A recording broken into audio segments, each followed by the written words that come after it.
नमस्कार दोस्तों, मैं रमेश तिवारी आज के अपने क्लास में आप सभी लोगों का स्वागत करता हूं। फ्रेंड्स, आज के जो हमारे क्लास में होगा वो हम लोग UP PCS GS first paper का हिस्ट्री सेक्शन का एनालिसिस क्लास चला रहे हैं। हम आज इसमें GS first paper history section का जो सिलेबस है हम उसको व्याख्यायित करेंगे और हम एक अप्रोच में कैसे हमें पढ़ना चाहिए उसका हम यहाँ पर डिस्कशन करने जा रहे हैं। ठीक है, हमारे एनालिसिस करने का मतलब यह होगा कि हमें क्या मुख्य रूप से पढ़ना चाहिए और क्या नहीं पढ़ना चाहिए, ये भी हमारे एनालिसिस का यहाँ मतलब होगा। ठीक है, अब हम आते हैं कि हमारा सिलेबस क्या है। मुख्य रूप से हम अपने सिलेबस को देखते हैं तो भारतीय संस्कृति के इतिहास में प्राचीन काल से आधुनिक काल तक, देखिए ध्यान रखने की बात है कि आधुनिक काल तक के कला प्रारूप, साहित्य एवं वस्तु कला के महत्वपूर्ण पहलू शामिल हो गए। इसके कहने का मतलब यही है कि जो कला है, जो साहित्य है और जो स्थापत्य है, वास्तुकला है, उसका जो डेवलपमेंट हुआ है प्राचीन काल से लेकर आधुनिक काल तक, इस पे सवाल पूछे जाएंगे। लेकिन अगर क्वेश्चन पे नजर डाला जाए तो मैक्सिमम क्वेश्चन या संपूर्ण क्वेश्चन अभी तक प्राचीन काल के कला एवं संस्कृति से ही आया है। अभी मध्यकाल एवं आधुनिक काल तक अभी तक 18, 19, 20 में एक भी क्वेश्चन नहीं है। तो हमारा जो पढ़ाई के दौरान फोकस होगा, क्लास के भी दौरान जो फोकस होना चाहिए वो यही होना चाहिए कि प्राचीन काल के कला को हम अच्छे तरीका से, उसके हर विधा को, कला की जो भी विधा हो, नृत्य संगीत हो, साहित्य हो और वास्तुकला हो, तीन ही मुख्य विधा है, तो तीनों विधाओं पर अच्छा से हमें जानकारी प्राप्त करना चाहिए। आइए हम एक अप्रोच में देखते हैं कि किस प्रकार से हम इस पे अच्छा कर सकते हैं। ठीक है, देखिए कला का एक पार्ट है नृत्य संगीत एवं चित्रकला। तो कला के अंतर्गत यहां से अभी तक एक भी सवाल नहीं आया है, लेकिन इसमें चित्रकला बहुत इंपॉर्टेंट है। नृत्य में मुख्य रूप से जो शास्त्रीय संगीत होता है उसी के विषय में हमें, कि उसका उद्भव कैसे हुआ, जैसे कुचिपुड़ी, कथकली, भारतनाट्यम और गरबा, नौटंकी इत्यादि जो डांस होते हैं, कुछ फोक डांस भी हो, कुछ फोक नृत्य भी होते हैं, उन सबों के विषय में हम उनका विकास कैसे रहा और समाज को जोड़ने में उसका क्या योगदान रहा, यही से सवाल बनता है, जब भी बनेगा। अभी तक इस पे सवाल नहीं आया है। चित्रकला बहुत इंपॉर्टेंट है। चित्रकला में जो इंपॉर्टेंट है वो मध्यकाल का चित्रकला इंपॉर्टेंट हो जाता, वो भी मुगलों का चित्रकला। ठीक है, मुगल चित्रकला बहुत इंपॉर्टेंट है। इसमें जो सवाल बन सकता है, हमें जो पढ़ना चाहिए मुगल चित्रकला, वो मुख्य रूप से पढ़ना चाहिए कि इसका विशेषता क्या है, मुगल चित्रकला की विशेषता क्या है। ठीक है, उसको देखना चाहिए। फिर दूसरा देखें कि विभिन्न शासकों के अंतर्गत इसका सर्वेक्षण कीजिए। ये भी क्वेश्चन कभी भी आ सकता है इस पहलू के अंतर्गत। तो आप देखिएगा कि हुमायूं के समय से इसकी नींव पड़नी शुरू हो जाती है, अकबर के समय में इसका डेवलपमेंट शुरू होता है और जहांगीर के टाइम में जाकर एक क्लाइमेक्स पर चला जाता है। ठीक है, जहांगीर के टाइम में ये क्लाइमेक्स पर चला जाता है और शाहजहां से डाउनफॉल होना शुरू हो जाता है और औरंगजेब तक जाते जाते एकदम धराशायी हो जाता है। अगर मैं इसको ऐसे दिखाऊं तो आपको ये होगा, अगर यहाँ पर हुमायूं है, यहां पे हुमायूं है, यहां पे अकबर है, ठीक है, फिर यहां पर जो क्लाइमेक्स है वहां पे जहांगीर है, वहां पे जहांगीर है, फिर यहां पर आप देखिएगा तो शाहजहां दिखाई देंगे। ठीक है, शाहजहां दिखाई देंगे और एकदम से नीचे जो है औरंगजेब दिखाई देगा। तो अगर आप इसको आरेख के माध्यम से दिखाना चाहे तो भी आप दिखा सकते हैं कि किस प्रकार से इसका विकास क्रम रहा मुगल चित्रकला का। ठीक है, एक चीज इसको आप शासक के अंतर्गत सर्वेक्षण में देखिएगा, इसकी विशेषता में बहुत इंपॉर्टेंट, उसकी विषय वस्तु क्या था, किसका प्रभाव था, या उस विषय विशेषता के ही अंतर्गत होता है कि क्या क्या तत्व एलिमेंट यूज किए जाते थे, विभिन्न टाइप में है जो हम क्लास में डिस्कशन करेंगे। तो हमको 3 पार्ट में एक कला वाला पार्ट हम यहाँ पर देख लिए। फिर हम आते हैं साहित्य में। तो देखिए साहित्य में वैदिक साहित्य, बौद्ध एवं जैन साहित्य बहुत इंपॉर्टेंट है। वैदिक साहित्य से क्वेश्चन भी आ चुका है। ठीक है, बौद्धिक साहित्य आया था कि वैदिक साहित्य किस प्रकार का योगदान क्या है, या बौद्ध साहित्य विश्व शांति स्थापित करने में कितनी भूमिका निभाती है, ये भी आ चुका है। फिर जैन और सूफी एवं भक्ति, तो ये मध्यकाल का हो जाएगा सूफी एवं भक्ति, प्राचीन काल का यहां से होगा। लेकिन ध्यान रखिएगा कि ये कल्चर का पोर्शन है जो हम अभी डिस्कशन कर रहे हैं। कल्चर में केवल साहित्य ही नहीं आता है, उस समय का समाज कैसा था, धार्मिक दार्शनिक दृष्टिकोण कैसे थे, अर्थव्यवस्था कैसा था, उस पर भी 2019 में क्वेश्चन आया था कि 300 बीसी से लेकर 600 बीसी के बीच में लोहे की भूमिका का वर्णन कीजिए। ये सीधे के सीधे यहाँ के अर्थव्यवस्था से संबंधित क्वेश्चन है वैदिक काल के, ठीक है। तो इस प्रकार से भी क्वेश्चन आए हुए हैं। इस क्वेश्चन को मैं आपको जब क्वेश्चन डिस्कशन कराऊंगा तो वहां पर कर सकता हूं, लेकिन क्वेश्चन यहां से आया है। तो जब भी वैदिक पढ़ें तो उसका साहित्य पढ़ें, उसका योगदान क्या है, साहित्य का क्या क्या सूचना हमें मिलता है, और उसका अर्थव्यवस्था, समाज एवं राजनीति भी हमें देखना चाहिए, ठीक है। उसी प्रकार से बौद्ध एवं जैन। फिर आते हैं मध्यकाल में सूफी एवं भक्ति। सूफी एवं भक्ति बहुत इंपॉर्टेंट है। अभी तक इस पे क्वेश्चन नहीं आया है, लेकिन कभी भी क्वेश्चन आ सकता है। पढ़ते क्रम में इसे भी पढ़ लेना चाहिए, इंपॉर्टेंट है। तो सूफी में 2-3 पहलू बनते हैं क्वेश्चन के। पहला है कि सूफी का योगदान क्या है, दूसरा है सूफियों का प्रभाव क्या है भारतीय संस्कृति पर, सूफियों की विशेषता क्या है, 3 क्वेश्चन यहां से बनता है। उसी प्रकार से भक्ति का बनता है कि भक्ति का विशेषता बताइए, भक्ति आंदोलन के स्वरूप बताइए, भक्ति आंदोलन की देन बताइए, ठीक है। तो यहां से क्वेश्चन ऐसे बनते हैं।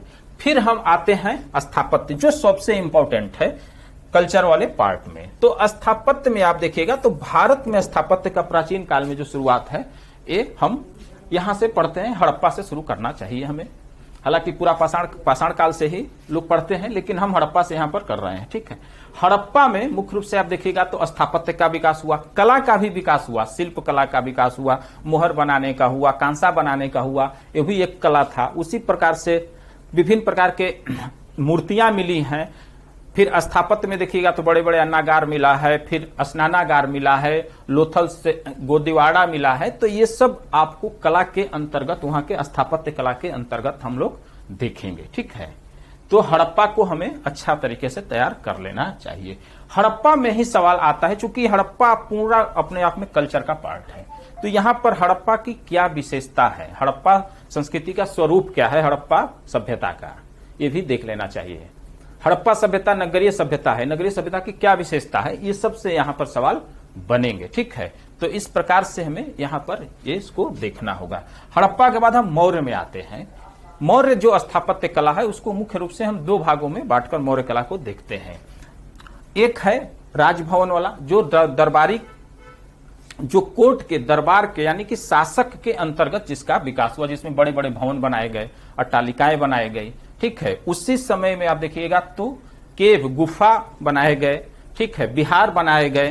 तो इनका विकास क्रम कैसे रहा हम उसको देखेंगे, उसकी विशेषता क्या थी उसको देखेंगे। तो मौर्य कला डिटेल में हम लोग क्लास में पढ़ना चाहिए, हम पढ़ेंगे, जिसमें हम गुफा, चैत्य विहार और उसके बाद से जो शासकीय भवन बनाए गए थे, आवास बनाए गए थे शासकों के संरक्षण में, उसको देखेंगे। उसके अलावा लोक कला भी था उस समय, जो लोक कला यानी कि पब्लिक, आम पब्लिक के द्वारा जो विकसित किया गया था, जिसे अक्षयक्षणी की मूर्ति बनाई गई थी, वो लोक कला का पार्ट है, ठीक है।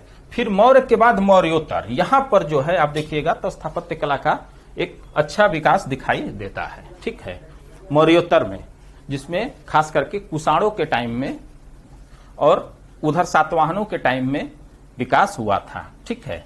जिसमें कि स्तूप वगैरह का हम देखेंगे, जो मौर्य से शुरू होता है और यहां तक दिखाई देता है। भरहुत का स्तूप, सांची का स्तूप, जो मौर्य से शुरू होता है बनना, और यहां पर उसका विकास क्रम होते रहा है मौर्योत्तर काल में, ठीक। गुप्त काल में जो है स्थापत्य का एक परमानेंट नींव पड़ जाता है, एक अस्थायी विकास के तौर पर यहां से स्थापत्य शुरू होता है, जिसमें आप देखिएगा तो मुख्य रूप से आपको मंदिरों का विकास यहां पर दिखाई देता है। इससे पहले मंदिर बनने के परमानेंट साक्ष्य नहीं दिखाई देते हैं। गुप्तों से पहले वहां पर मूर्ति कला तो आ गई थी, मूर्ति कला का विकास मौर्योत्तर काल में हुआ था, गांधार और मथुरा शैली के अंतर्गत, लेकिन ये मंदिर में स्थापित नहीं हो रहे थे। इनको मंदिरों में स्थापित करने के लिए, चूंकि गुप्त शासक क्या थे, ब्राह्मण धर्म से प्रभावित थे, तो इन देवताओं को मंदिरों में स्थापित कराने का कार्य शुरू कर दिया। इसलिए उन मूर्तियों को स्थापित कराने के लिए मंदिरों का निर्माण शुरू हुआ। मंदिरों का 3 शैली यहां पर विकसित होती है, नागर शैली, बेसर शैली एवं द्रविड़ शैली, ठीक है। नागर शैली का जो विकास होता है वो मुख्य रूप से किस एरिया वाइज इसकी विशेषता है, तो ये हिमालय से लेकर, मैं यहां पर इसको डिलीट करता हूं और ऐसे आपको दिखाता हूं, जो हिमालय से लेकर यहां तक विंध्यन रेंज तक आता है वो नागर शैली है, ठीक है। यहां से लेकर यहां कृष्णा नदी तक जो आता है वो हो जाता है बेसर शैली, ठीक है, और यहां से लेके यहाँ साउथ तक, यहां तक हो जाता है, वो हो जाता है द्रविड़ शैली। तो 3 शैलियों का विकास हुआ। आप इंडिविजुअल तीनों पर क्वेश्चन आते हैं कि नागर शैली की विशेषता बताइए, या कोई एक मंदिर विशेष को उठा लेता है, कहता है कि ये किस शैली की है, इसकी विशेषता बताइए, नागर की है, द्रविड़ की है या बेसर की है। तो इसकी विशेषता क्या है और कौन कौन शैली में कौन मंदिर बनी है। जैसे नागर शैली का विकास उत्तरी भारत में हुआ, बेसर शैली का विकास कृष्णा से लेके विंध्यन से लेके कृष्णा तक के बीच में हुआ, और निचले वाले साउथ इंडिया में द्रविड़ शैली का विकास हुआ, जो पल्लवों के काल में शुरू हुआ और चोलों के काल में चरमोत्कर्ष पर पहुंच गया था। ठीक है, उसी प्रकार से नागर शैली गुप्तों से शुरू होता है और गुप्तोत्तर राजपूत काल तक आकर ये अपने चरमोत्कर्ष पर पहुंच जाता है 1200 ईस्वी तक। 1200 के बाद यहां पर तुर्कों का आगमन होता है और इंडो इस्लामिक शैली का विकास होना शुरू हो जाता है। इंडो इस्लामिक शैली के अंतर्गत आप जाते हैं कि यहाँ पर स्थापत्य का कॉन्सेप्ट बदल जाता है और विषय वस्तु भी बदल जाती है, उनकी स्थापत्य की जो स्टाइल है वो भी बदल जाता है।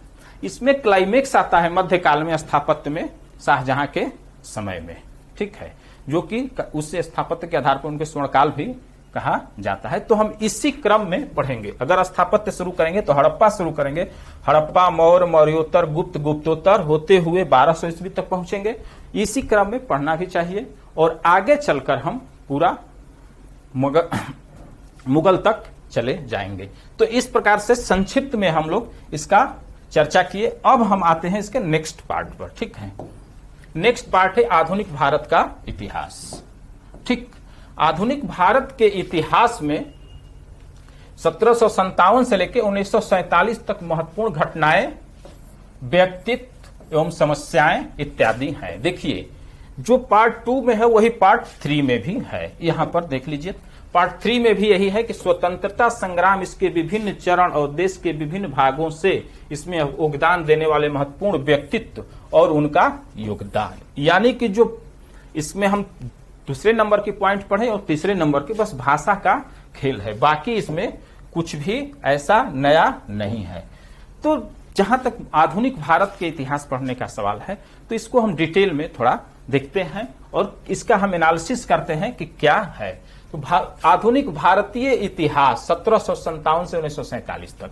देखिए, 1757 मेंशन कर दिया है, इसका मतलब यह है कि यह जो है प्लासी के युद्ध से हमें पढ़ना चाहिए। ठीक है, प्लासी का युद्ध के बाद बक्सर होता है, यानी कि बंगाल से। अब देखिए, प्लासी के युद्ध की बात किया जाए तो हम निश्चित रूप से देखेंगे कि ब्रिटिश साम्राज्य के विस्तार से हमें पढ़ना चाहिए। हम अपने इसको सहूलियत से अपने देख रहे हैं, ब्रिटिश साम्राज्य के विस्तार। ठीक, ब्रिटिश साम्राज्य के विस्तार जब करेंगे तो उसके लिए भारत में देखे होंगे कि पहले बंगाल जीते, बंगाल के बाद फिर मद्रास, मद्रास के बाद मद्रास, मैसूर का वंश, उसके बाद से मराठा, ऐसे करके एक एक करके राज्यों को लोग जीत लिए थे। जब ये लोग अपने साम्राज्य का विस्तार कर रहे थे, क्षेत्रीय शक्तियों का पतन कर रहे थे अंग्रेज लोग, तो उसके लिए अन्य भी कुछ हथकंडा, जिसको हम साधन भी कह सकते हैं, अपनाए।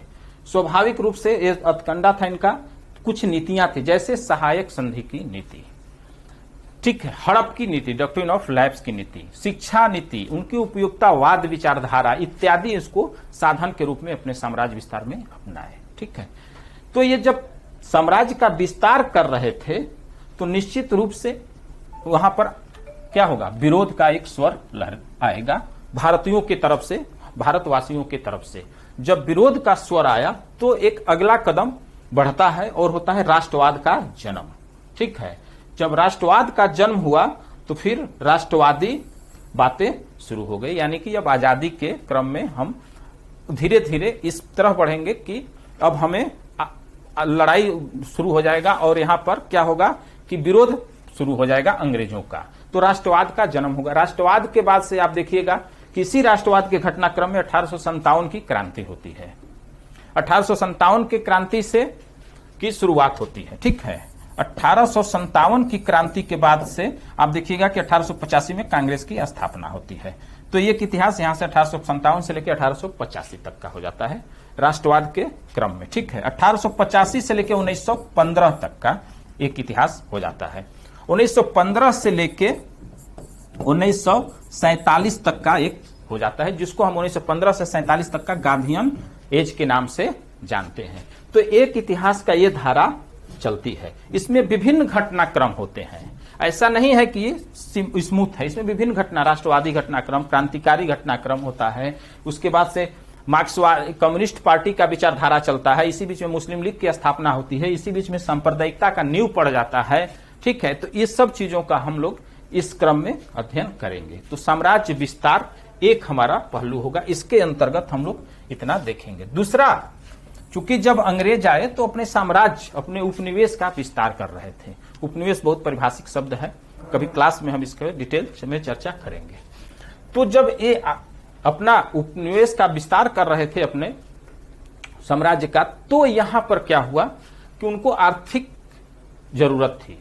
वो अंग्रेज ये जानते थे कि हम लगातार अपने देश से यहां पर धन लाएंगे और यहां पर इन्वेस्ट करेंगे तो हम लंबा टाइम तक नहीं टिक पाएंगे, और यहां पर उनको जरूरत बहुत बढ़ गई थी, जैसे सेना स्थायी रखना, व्यापार को संतुलन करना इत्यादि।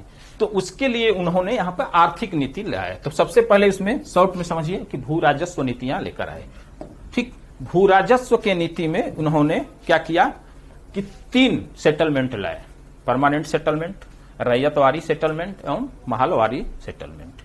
ठीक है, इसके माध्यम से इन लोगों ने मैक्सिमम भू राजस्व के माध्यम से पैसा कलेक्ट करने का प्रयास किया, अपने आर्थिक मजबूती को बढ़ाने का प्रयास किया। ठीक है, अब इसमें बहुत से क्वेश्चन बनते हैं कि अस्थायी बंदोबस्त की विशेषता क्या है, उसमें सनसेट लॉ क्या है, या उसका प्रभाव क्या है, या भारत के ग्रामीण गरीबी में भू राजस्व नीतियों का कितना महत्वपूर्ण हाथ है। ठीक है, इस तरह से बहुत से सवाल बनते हैं जो हम क्लास में परमानेंट पढ़ेंगे। तो ये भू राजस्व नीतियां एक उनका था। दूसरा था कृषि का व्यवसायीकरण।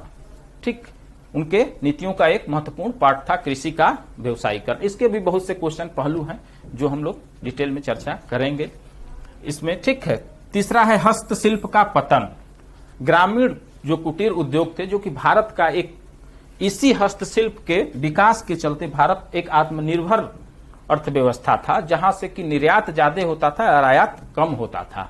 लेकिन अंग्रेजों के द्वारा हस्तशिल्प का इतना बुरी तरह बर्बादी कर दिया गया कि जो भी हस्तशिल्प से जुड़े हुए कारीगर थे वो मजदूर और किसान बनने के लिए मजबूर हो गए थे।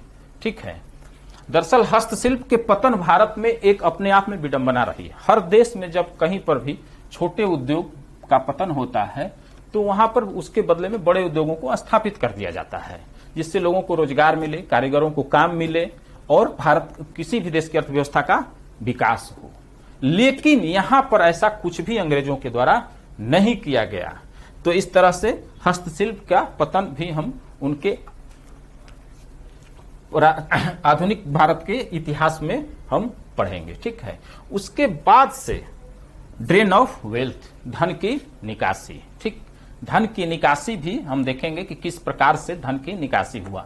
हम इसका डिटेल में भी यहां पर नहीं डिस्कशन करेंगे, बस एक लाइन में इनका आर्थिक नीतियों का और उनके उपनिवेशिक चरित्र का हम इन्हीं के द्वारा दिए गए स्टेटमेंट से आपको उजागर करना चाहते हैं।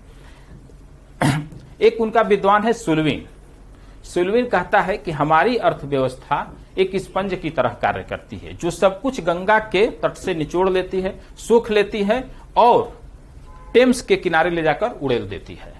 दरअसल ये लाइन तो व्याख्यायित है, व्याख्या किया जाएगा परमानेंट क्लास में, लेकिन समझिए कि इस लाइन से उनकी औपनिवेशिक चरित्र, उनके आर्थिक शोषण का चरित्र स्पष्ट रूप से दिखाई दे देता है कि एक जगह सब कुछ ले लिए और दूसरे जगह ले जाकर, यानी कि अपने राज्य में ले जाकर उसको उड़ेल दिए। जबकि भारत में ऐसा कोई शासक नहीं हुआ है कि जनता से या कहीं से रिसोर्सेज पूरा लेकर अपने ऊपर खर्च करे। भारत के जो शासक रहे हैं उनका जो राजत्व रहा है, प्राचीन काल के मुख्य रूप से जो शासक थे उनका राजत्व को सूर्य से तुलना कराया जाता था कि जिस प्रकार सूर्य अपने किरणों के माध्यम से जल को लेता है और अपने पास संचित कर लेता है, उसके बाद से वर्षा के रूप में पुनः धरती को वापस लौटा देता है। लेकिन यहाँ क्या था, एक तरफा शोषण का था, एक तरफा धन का प्रवाह हो रहा था, और इस सुल्विन के आपके बातों से भी उजागर हो रहा है। तो हम लोग दूसरा जो हमें पहलू पढ़ना चाहिए वो आर्थिक इतिहास पढ़ना चाहिए। तीसरी चीज कि अपने शासन को स्थायित्व प्रदान करने और उसमें प्रगतिशीलता स्थापित करने के लिए इन लोगों ने कुछ संवैधानिक कार्य किया, कुछ वैधानिक कार्य किया, प्रशासनिक विकास किए। उसके क्रम में आप देखेंगे तो भारत में संवैधानिक विकास मॉडर्न हिस्ट्री में हम लोग पढ़ते हैं। तो तीसरा जो महत्वपूर्ण पहलू होना चाहिए वो होना चाहिए संवैधानिक विकास का, जिसमें 1773 से लेकर 1935 तक का जो भी संवैधानिक विकास है हम उसका अध्ययन करेंगे। ठीक है, उस पर जैसे क्वेश्चन बनता है उसको देखना चाहिए आपको। फिर चौथा है कि सामाजिक धार्मिक सुधार आंदोलन। ठीक, सामाजिक धार्मिक सुधार आंदोलन, इसमें समाज में व्याप्त बुराइयों को दूर करने के लिए भारत के कुछ प्रगतिशील तत्वों के द्वारा जो प्रयास किया गया, ठीक है, उसी का हम लोग अध्ययन करेंगे। जैसे ब्रह्म समाज राजा राम मोहन राय, आर्य समाज दयानंद सरस्वती, विवेकानंद, हेनरी विवियन डेरेजियो, ईश्वर चंद्र विद्यासागर, बहुत से लोग हैं जिनका कि हमें अध्ययन करना चाहिए। तो देखिए इतिहास में दिया है इतना बड़ा 1757 से लेकर 1947 तक, लेकिन हम इसको 4 बिंदु में बांध दिए हैं। इस 4 बिंदु के ही अंतर्गत संपूर्ण आधुनिक भारत का इतिहास समाहित हो गया है और इसी पहलू पर हमें आगे पढ़ना है, इसी अप्रोच में हमें इसको पढ़ना चाहिए। ठीक है, इसके बाद से हम अब आते हैं नेक्स्ट जो हमारा सिलेबस का पार्ट है। ये आधुनिक भारत के ही इतिहास में एक पार्ट है स्वतंत्रता संग्राम, इसके विभिन्न चरण एवं देश के विभिन्न भागों से इसमें अपने योगदान देने वाले महत्वपूर्ण व्यक्ति, ये वही पार्ट है, कुछ नहीं है। देखिएगा कि सिलेबस में व्यक्तित्व बहुत हाईलाइट किया है, व्यक्तित्व बहुत हाईलाइट किया है और अमूमन स्टूडेंट इसको इग्नोर करके आगे बढ़ जाता है। एक तो छोटा सा शब्द लिखा है इसलिए, ठीक है, लेकिन जो व्यक्तित्व वाला पहलू है ये बहुत इंपॉर्टेंट है। 18 में भी क्वेश्चन आया, 19 में भी क्वेश्चन आया और 20 में भी क्वेश्चन आया है। ठीक है, जैसे 20 में क्वेश्चन आया हुआ था, ये है क्वेश्चन कि 20 में भी क्वेश्चन गांधी जी से ही संबंधित है। वर्ण व्यवस्था पर गांधी के विचारों का मूल्यांकन कीजिए। 18 में आया था पटेल जी पर, 19 में भी गांधी जी से ही संबंधित क्वेश्चन आया। हर साल एक क्वेश्चन व्यक्तित्व से रहता है, लेकिन बच्चे इग्नोर कर देते हैं, कहीं कहीं टीचर भी पढ़ाने से इसे कतराते रहे हैं, लेकिन हम इसको इग्नोर नहीं करेंगे। यूपी पीसीएस का एक मेजर पार्ट है जो 8 से 12 नंबर के बीच में एक हमेशा आते रहा है। ठीक है, अब देखिए व्यक्तित्व कैसे तैयार करना चाहिए, इस पर हम थोड़ा सा साइंटिफिक अप्रोच आपको देना चाहते हैं। जैसे व्यक्तित्व 2 प्रकार के, भारतीय आधुनिक भारत के इतिहास में मुख्य रूप से 2 प्रकार के व्यक्तित्व हैं, ये मैं अपने तरफ से कहा हूं। राजनीतिक स्वतंत्रता सेनानी, ठीक है, स्वतंत्रता सेनानी या राजनीतिक व्यक्ति। दूसरा सामाजिक धार्मिक आंदोलन से जुड़े हुए व्यक्तित्व। 2 पार्टों में इसको बांट दीजिए। तो देखिएगा कि स्वतंत्रता सेनानी में गांधी, पटेल, नेहरू, तिलक, अंबेडकर, ये लोग बहुत इंपॉर्टेंट हैं। और यूपी का परीक्षा इसलिए लोहिया जी भी इंपॉर्टेंट हो जाते हैं और जयप्रकाश नारायण भी। देखिएगा चाहे जितना भी आप एग्जाम दे लीजिएगा, इनसे बाहर नहीं जाने वाला है व्यक्तित्व में क्वेश्चन। ये हो गया स्वतंत्रता सेनानी के व्यक्तित्व। दूसरा हो गया राजा राम मोहन राय, सामाजिक धार्मिक आंदोलन से, विवेकानंद और दयानंद सरस्वती। ठीक है, तो ये मुख्य रूप से हो गए व्यक्तित्व। इसमें से 5-6 ही मात्र व्यक्तित्व हैं जिनके से सवाल आते हैं। उनकी विचारधारा क्या है, उनके नैतिक कार्य क्या रहे हैं, या उनका राष्ट्रवाद पे क्या विचारधारा है, अंतर्राष्ट्रीयता पे क्या विचारधारा है, उनका योगदान क्या है। 4-6 पहलू पर सवाल बनते हैं, जो एक बार नोट्स बनाकर आप फॉर्मेटिंग कर लीजिएगा तो निश्चित रूप से आप हमेशा के लिए इस समस्या से मुक्त हो जाइएगा।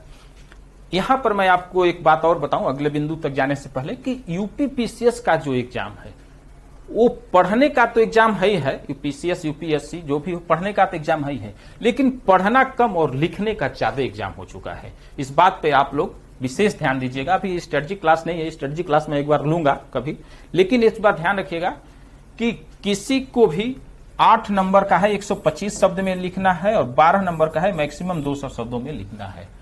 अब सोच लीजिए कि एक सवाल ही उठाता हूं कि वर्ण व्यवस्था पर गांधी के विचारों का मूल्यांकन कीजिए, ये 8 नंबर का क्वेश्चन है और 125 शब्द में आपको लिखना है। तो समझिए कि आप गांधी जी पर बहुत इंफॉर्मेशन रखे हैं, लेकिन 125 शब्दों में उसको समाहित कर देना बहुत कठिन कार्य है। इसलिए पढ़ना तो जरूरी है ही है, लेकिन उससे ज्यादा जरूरी है लिखना। इसलिए लिखने के बिंदु पर आप फोकस जरूर करिएगा, ये मेरा सुझाव है। और दूसरा महत्वपूर्ण सुझाव है कि ये परीक्षा अब ज्ञान का कम और स्किल ज्यादा हो गया है, इसलिए ये मैं मानता हूं कि अब परीक्षा पास करना एक स्किल हो गया है। इसलिए लिखने से आपका स्किल डेवलपमेंट होगा कि हमें थोड़े में किस प्रकार से 125 शब्दों में या 200 शब्दों में संपूर्ण चीजों को दे देना है। आते हैं हम नेक्स्ट बिंदु पर, ठीक है। नेक्स्ट बिंदु है स्वतंत्रता के बाद देश के भीतर, ठीक है, स्वतंत्रता के बाद देश के भीतर एकीकरण एवं पुनर्गठन 1965 तक, ये भी मॉडर्न हिस्ट्री का ही पार्ट है आपका। 1965 तक का इतिहास इसमें पढ़ना है। तो देखिएगा कि एक क्वेश्चन तो 18 में ही आ गया था कि देशी रियासतों के एकीकरण में पटेल जी की भूमिका, वो व्यक्तित्व में भी हो सकते हैं और यहां से भी हो सकते हैं। तो देशी रियासतों के एकीकरण जो मामला था उससे यह संबंधित क्वेश्चन है, जिसमें खास करके 3 राज्यों को समाहित करने में बड़ा मशक्कत करना पड़ा था, जूनागढ़, कश्मीर और हैदराबाद, ठीक है। और पटेल जी उस समय रियासतों को एकीकरण करने का मंत्रालय भी इनके पास था, गृह मंत्रालय भी था, तो ये उससे संबंधित है। स्वतंत्रता के बाद मुख्य 4 बिंदु हैं। एक है देशी रियासतों के एकीकरण, फिर दूसरा है भाषाई आधार पर राज्यों का गठन, ये भी हमें तैयार कर लेना चाहिए, ये भी इंपॉर्टेंट है। फिर है भारत की आर्थिक नीतियां, यानी कि प्लानिंग कमीशन, योजना आयोग, लेकिन इस समय ये फ्लॉप है क्योंकि अब हमारे देश में नीति आयोग आ चुका है और नीति आयोग का जो क्वेश्चन बनता है इकोनॉमी वाला पार्ट में मैक्सिमम बनता है, इतिहास में नहीं अब बनेगा। फिर हमें 1965 तक में क्या आना चाहिए, भारत की विदेश नीति, विज्ञान एवं प्रौद्योगिकी, इसको हमें स्वतंत्रता के बाद यही 4-5 पहलू हैं जिसके अंतर्गत हमें अपने सिलेबस को तैयार करना चाहिए। और जब भी देखिएगा सवाल इसी में से हमेशा घूम फिर के रहेगा। बच्चे बहुत घबरा जाते हैं कि सर इसके अंतर्गत हम क्या पढ़ें, तो कुछ ऐसा नहीं है। रियासतों का एकीकरण, भाषाई आधार पर राज्यों का गठन। अब ये जो राज्यों का गठन था वो मुख्य रूप से आप देखे होंगे तो किसके संदर्भ में था, ये जो आयोग बना था, जेबीपी आयोग बना था, उसके पहले दर आयोग बना था, फिर भाषा के आधार पर फैजल अली आयोग बना, उसका फिर राज्य पुनर्गठन आयोग बना। इसी से संबंधित ये पहलू है, भाषाई आधार पर राज्यों का गठन, ठीक है। फिर है योजना आयोग हटा ही विदेश नीति। विदेश नीति में मुख्यतः नेहरू जी के समय में जो पंचशील का सिद्धांत अपनाया गया था उसी से संबंधित क्वेश्चन है, ठीक है। हमारे विदेश नीति का आधार क्या है, तो पंचशील है, ठीक है। इसी के अंतर्गत हमें विभिन्न पहलू पर जो भी क्वेश्चन बनेगा हम उसका, फिर विज्ञान नीति, विज्ञान एवं प्रौद्योगिकी, इससे भी संबंधित 1965 तक का जो भी डेवलपमेंट कार्य हुआ था, या प्रथम परमाणु ऊर्जा आयोग बना हो, या भारत ने विश्व में प्रथम बार विज्ञान के क्षेत्र में रिसर्च करने के लिए अलग से मंत्रालय 1951 में बनाया गया था, ठीक है। तो इस प्रकार से जो भी डेवलपमेंट का कार्य किया गया था वो फिर हमारे यहाँ ट्राम्बे में वो न्यूक्लियर रिएक्टर बनाया गया था, जो भी डेवलपमेंट का कार्य हुआ था उससे संबंधित सवाल पूछे जा सकते हैं 1965 तक के आपके इतिहास में, आजादी के बाद। अब हम आते हैं नेक्स्ट पहलू पर। नेक्स्ट पहलू है हमारा 5वां बिंदु है जो वो है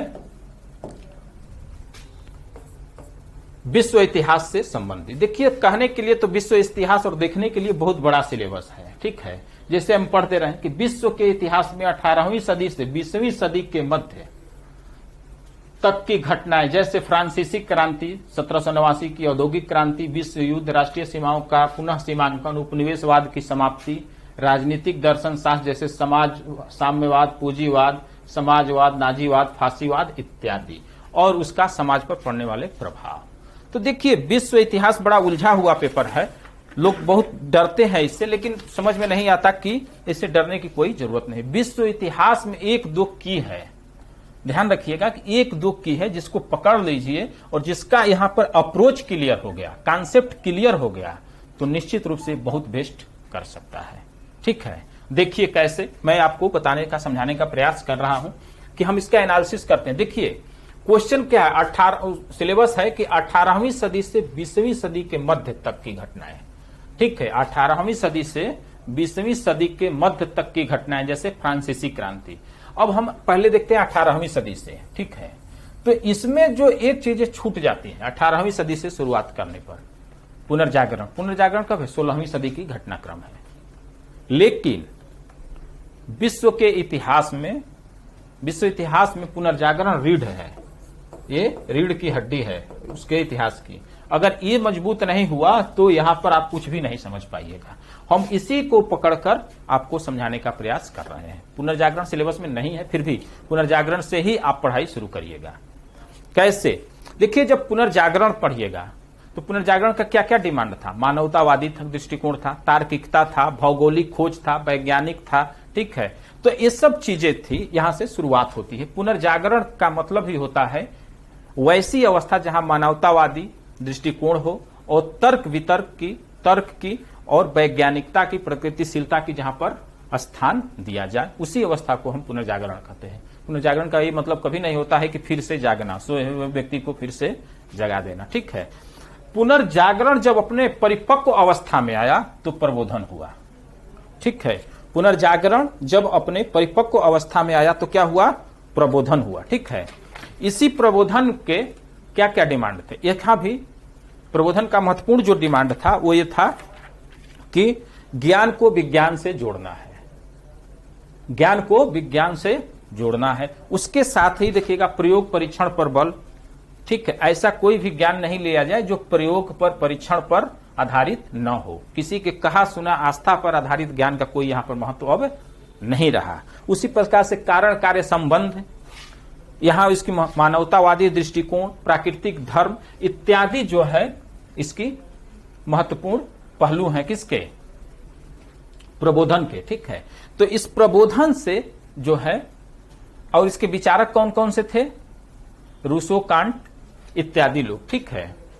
तो ये लोग जो है, इन लोगों ने एक माहौल बनाया ऐसा कि उनके कहने का मतलब यह था कि मानव जो है अपने रहने योग्य, ज्ञान विज्ञान से युक्त, बात तर्क से युक्त ऐसा विश्व बना सकता है, ऐसा संसार का निर्माण कर सकता है जिसमें मानवतावादी दृष्टिकोण से समता, स्वतंत्रता और बंधुत्व के साथ सब लोग एक साथ रह सके। ये विद्वानों का, इसके रूसो, कांट और वाल्तेयर जो भी विद्वान थे उनका ये मानना था।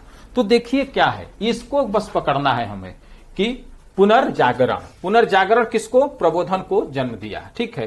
प्रबोधन जब आया तो ज्यादा से ज्यादा कारण कार्य, वैज्ञानिकता, मानवतावादी दृष्टिकोण आई, ठीक है। जब वैज्ञानिक दृष्टिकोण आई तो ज्ञान विज्ञान का विकास हुआ, प्रौद्योगिकी का विकास हुआ। तो ज्ञान विज्ञान के विकास ने औद्योगिक क्रांति को जन्म दिया।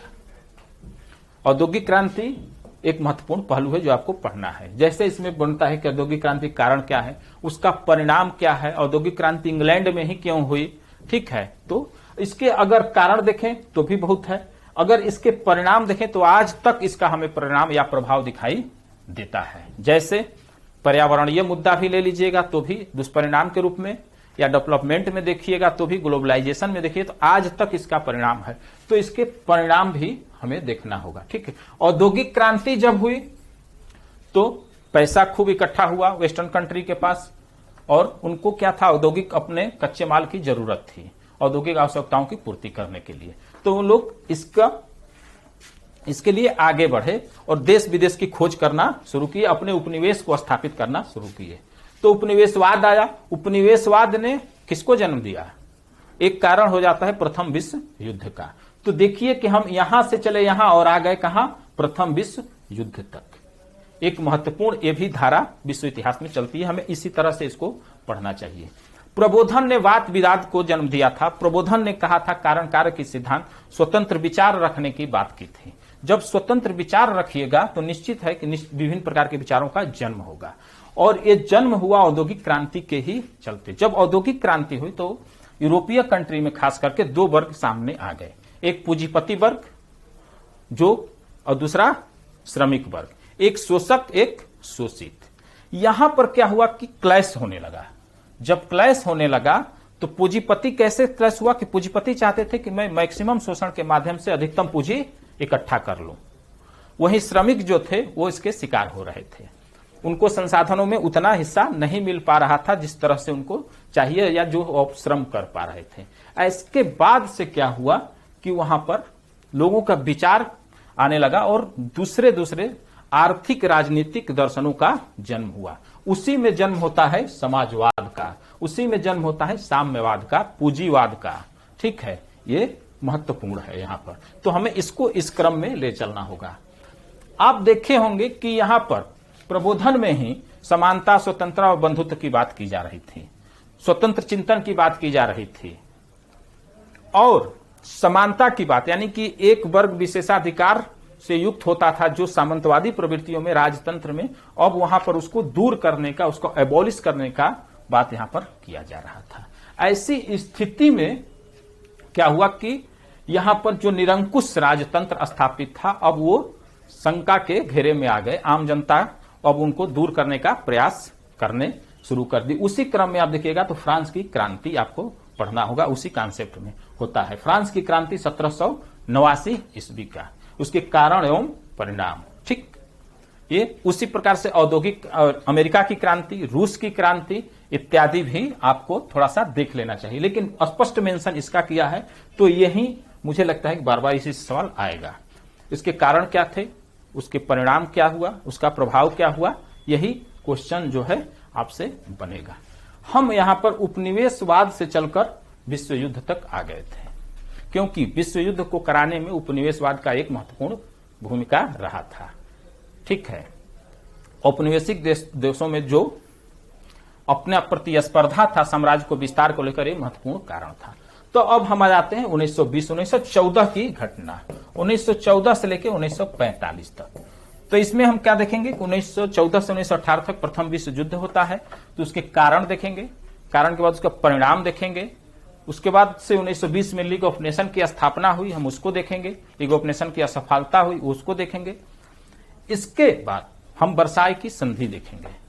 वर्साय की संधि के बाद से किस प्रकार से वो संधि एक आरोपित, थोपित और अनुपयुक्त संधि थी, जिसके माध्यम से 1919 के बाद से 1945 के बीच में दो तानाशाही शक्तियों का उदय होता है, नाजीवाद एवं फांसीवाद।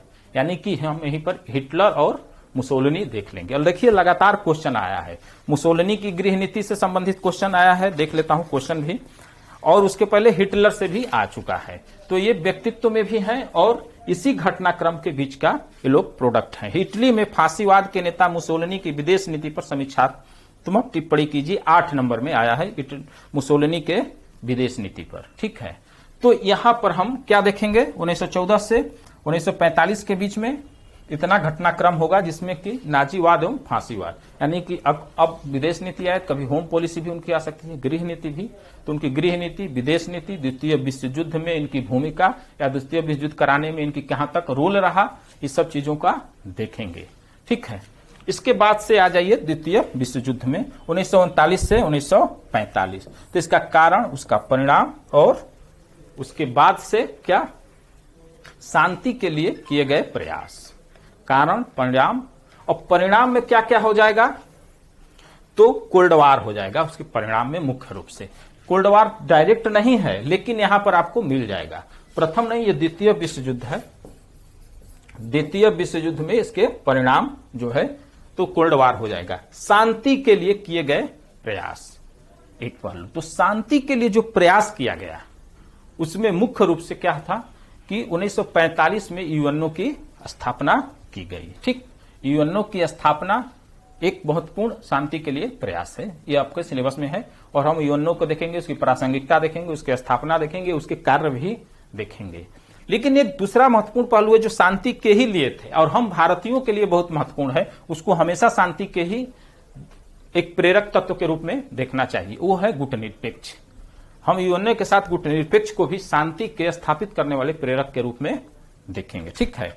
गुटनिरपेक्ष की आज के डेट में प्रासंगिकता क्या है, ठीक है, इस तरह से यहां पर देखा जाएगा। तो ये आपके सिलेबस का डिस्कशन था और एनालिसिस था कि कैसे हमें इसको देखना चाहिए। अब हमें बस एक लास्ट बिंदु यही है कि जब भी आप क्वेश्चन हिस्ट्री का करें या पढ़ें, सिलेबस तैयार करें, तो मैक्सिमम कल्चर वाले पार्ट या इंडियन हिस्ट्री में जहां आपको हो मैप का मैक्सिमम यूज करिए। मैप के साथ साथ जहां आप आरेख बना सकते हैं, जहां आप कुछ भी पिक्चर और तरह चित्र बना सकते हैं, उसका मैक्सिमम प्रयास करिए, तो आपको अच्छा नंबर मिलेगा। और जो छोटा शब्द है, जो 125 का छोटा वाला क्वेश्चन है, आप उसको पॉइंट वाइज मैक्सिमम लिखिए और उसका निष्कर्ष अपने शब्दों में विश्लेषणात्मक तरीके से देने का प्रयास करिएगा, ठीक है। इसी के साथ मैं आज का क्लास बंद करता हूं। Okay, thank you.